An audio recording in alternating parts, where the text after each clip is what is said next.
am a drunken monkey. I think we're all drunken monkeys here. Yep.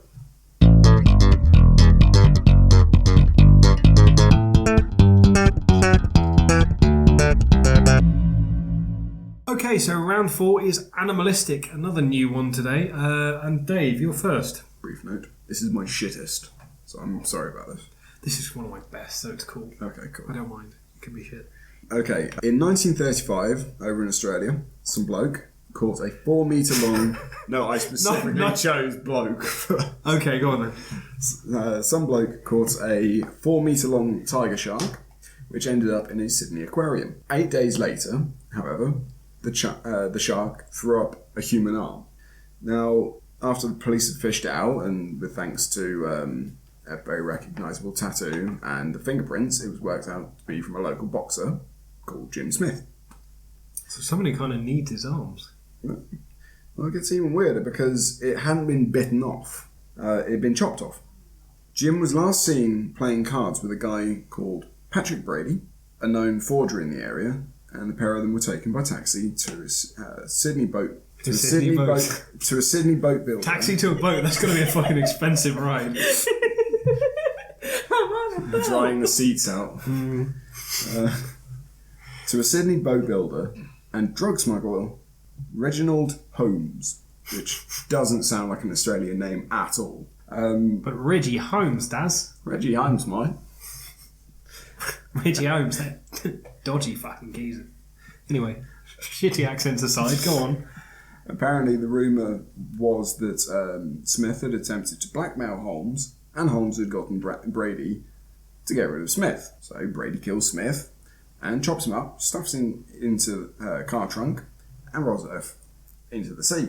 When the police caught the pair of them, Holmes had agreed to testify against Brady for this murder, but was shot in the head on the day of the hearing.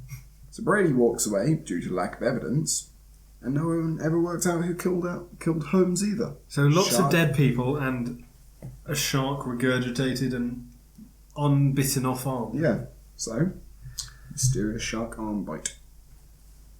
Or not. This just goes to prove my theory that everything in Australia wants to kill you, including the Australians.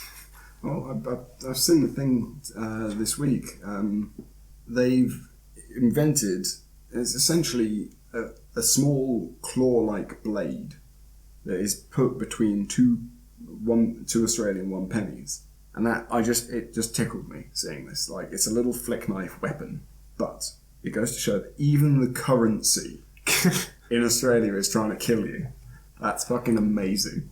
Alright, so I'm going to go next, and this is probably my favourite fact because it's, well, the title of my fact is Barney the fucking Parrot. So a 2-year-old parrot arrived in Nuneaton Wildlife Sanctuary. Nuneaton, a place in the Coventry postcode somewhere. Just to give you kind of area. Nuneaton towards the Leicestershire area near the north of it off Hinkley. Yep, that's Thank the you, one. Rain Woman. CP37 if I'm not mistaken. A 2-year-old parrot arrives at Nuneaton Wildlife Sanctuary and has a vocabulary that consists entirely or almost entirely of swear words. And during a visit from the local mayor, it looked her straight in the eye. And apparently this thing had timing. It was very specific with when and where it would say whatever it was saying. It looked her straight in the eye and went, "Fuck off." And then turned to the priest that was stood next to her and said, "You can fuck off too, wanker." And then some genius moved 2 other grey African parrots, I think they were, into his enclosure, and he taught them to say fuck, bollocks and twat. That's my fact. Barney the fucking parrot. Like it. Laura, your fact, please. Well, I'd like to use my fact from last week about shark murdering babies, but I can't because I used it last week. You can't because I've already written the title for your round. I know, but that didn't stop me last week from coming up with different rounds. I remember. Much Kirby's annoyance. I'm quite good at this game. Yes. I'm going to go... What game? The facts game or winding Kirby up? Bit of both. That's my game. It's all about the vervet monkeys and their alcoholic tendencies. I think we all went on the same website here. No, the Parrot one I thought of was started a riot.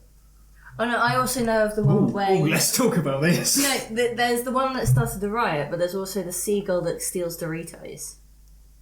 Have you seen this? Everyone's seen the YouTube clip of this seagull literally walking in through... With a shoplifting... It's a shoplifting seagull. And he picks up with the people, walks off. Everyone thinks, it's wonderful. No, he does it a lot. And he's quite clever about when he actually picks his moments of strolling in the shop and no one's really about, when there's no customers, and where the shop assistants are actually behind the counter. And he'll go for a particular flavour. It's always the orangey ones, because obviously that's crack. They're the best ones, Yeah. And it's, Scotland, so, awesome. Lots of Doritos, yeah. Lots of Doritos. So, and it's gotten so bad that the locals have started paying and reimbursing the shop the price of the Doritos because it's so legendary in the town now.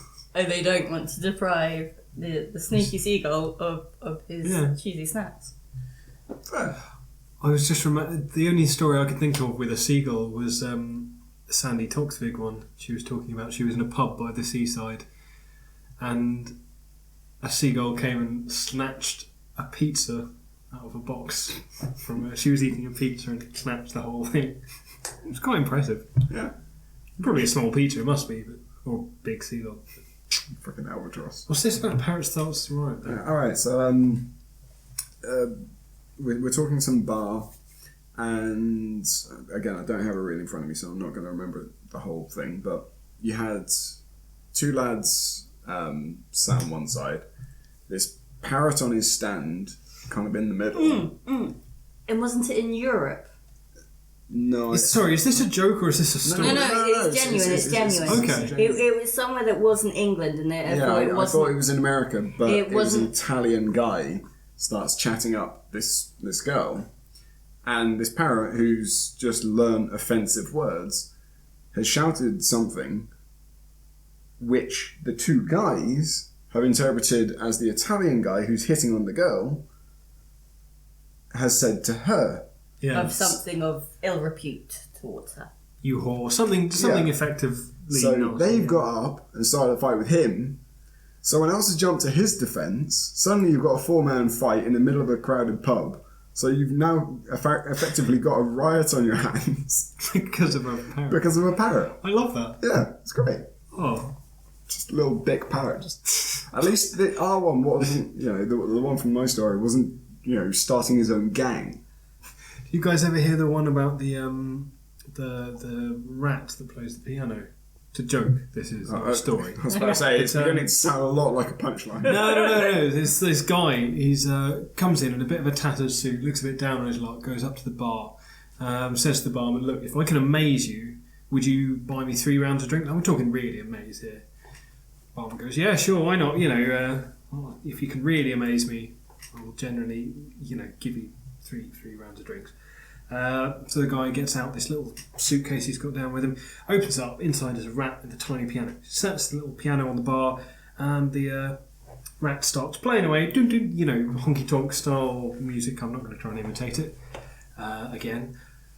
And so the barman's clearly is amazed by this thing. He said, "Okay, that's pretty impressive. Never seen anything like it. Here's your 3 rounds of drink. Peanuts for the rat? Yeah, go on then." So chucks down some salty snacks, and the rat has a bit of a nosh, and gets to the end of his 3 drinks, and he's slurring a bit now, and says, "Look, would you buy the drinks for the rest of the night if I can amaze you even more?" And the barman goes, "I don't think you can top the last one, but fair enough." So he opens up a separate little compartment of the briefcase, and brings out a frog in a little tutu type thing, dressed up frog, and the rat starts playing the piano, and the frog starts singing opera, and he's flabbergasted. Thing puts down a whiskey next to him. "Oh yeah, pickled egg for the frog." Yeah, cool. So it does this all the while. These 4 businessmen, really clean cut suits, have been sipping their Manhattans in the corner, and have been eyeing up this thing. And they finally finished their discussion, and one of them walks over to the guy and goes, "Excuse me, my friends and I in the corner have been looking at it, we're amazed. Will you sell us the frog?"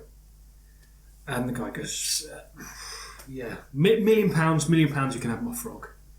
And the guy goes, shit. And they rush out to the bank and come back later with a briefcase with £1 million in and give it to the guy. The guy goes, here, take my frog. Because he's thoroughly sloshed by this point. The bartender goes up to him, how drunk are you? You know, that could have made you millions and millions, not just 1 million. What the fuck are you playing at? The guy goes, it's alright, I'm not drunk. And the rat's a ventriloquist. That was all that deserved. Fine. I'm a bit confused about the rat being a ventriloquist and not the frog being a ventriloquist, to be fair, sweetie. But the frog was the one that was appearing to sing. You said the rat was a ventriloquist. Yeah, the rat would be the ventriloquist. Because he's the one. He's the one throwing his voice. Okay. I'll go back to my cave. Okay, I don't feel quite so bad now. All right, cool. Some of your facts was much, much better. Laura, I believe you have a fact about some monkeys for us. Oh, we're not going with my seagull fact that I segued onto. Yeah, okay, so the vervet monkeys and their alcoholic tendencies. So, on the Isle of St. Kitts, the vervet monkeys have developed a fondness for alcohol, which came about from the rum industry from slave traders 300 years ago. After escaping from captivity, etc., the monkeys started feeding on fermented sugar in the fields, and they've basically got a bit of a taste for it now. So, what do they do these days? Steal off the tourists. In fact, they're so addicted to drinking alcohol, they will steal your drinks, and if you don't have a drink to steal, they will give you a drink just to steal it back from you. That's pretty fun. So, not only are they drunk in public and liable... Drunken monkeys in public, but they are also stealing their drinks. They will give you the drinks just to steal from you. But they're not the only animals that get drunk. Oh, though, are no. they? I was going to say, there are lots of them. Elephants. Elephants, I And was you going to say, is seen a the drunk number one. elephant? Fucking hilarious. Well, no, most drunken elephants, the cause of most injuries from elephants is usually drunk old elephants who get crotchety. Yeah. And Fucking they start seeing pink humans. Drum roll. Yeah. I like that. Oh, no, completely ripped off from QI. Thank you, Alan. Yeah, no, I'd like to take credit. But yeah, no, I'm trying to think what other ones you get. Well, it affects, like, all. No, but I mean actively seek out this kind of stuff rather than just maybe eating a bit of rotten fruit by chance. Kind of drunken, well... But I think don't know it's about a case of a certain type. I can't remember the name, and it's not something that I researched, and it might just be one of those things that I've heard and is not based on anything at all. But apparently there is a breed of boar or pig that particularly goes for fermented apples. So they basically stuff themselves. I like this. Oh. No, I do quite like them. No, the one that I always got confused about is because you've got truffles as in... the mushroomy type of fungus. Yeah, and that is the same thing that people get high on. Yeah, you wouldn't necessarily get high off them. I beg to differ. Well, I was going to say, there's a difference between magic mushrooms and truffles. No. You would prepare them in the same way and are a hallucinogen. Okay, So I think it would be the confused. same case of there being a different type of culinary mushroom to that being of a mushroom that you would take for recreational purposes pretty much only. There's not much nutritional value in them. And so, I mean, yeah, they'll be able to sniff out the truffles, but it's the white truffles and black truffles, etc. that you find in the culinary uses. I'm just expecting to It's the see some, multicoloured like... truffles that start seeing, That's what I'm saying. Like, I'm half expecting to see wild boars just tripping their shit. Well, obviously, I only know about the culinary truffles and not the other sort. Okay. I know about saffron. I know nothing about truffles or truffles of any kind because I'm boring. Talking about animals getting high, though, koalas get high off eucalyptus because it's incredibly Potent. poisonous to anything that isn't a koala, usually, as well. So, for round 4, are we going to go with Dave's shark arm affair, my Barney the fucking Parrot, or Laura, hey, we're the alcoholic monkeys? Me again? Laura, well, fine, we'll go with Laura. Laura, who are you going for? I am going to go with shark arm because it reminded me of a previous fact from a previous round. You got a fucking swearing parrot. And I am now going to buck the trend and be the first person to vote for myself because I'm a dick. And I want to Tactical move. I'm sorry, I do want to win. I just like Barney the fucking Parrot.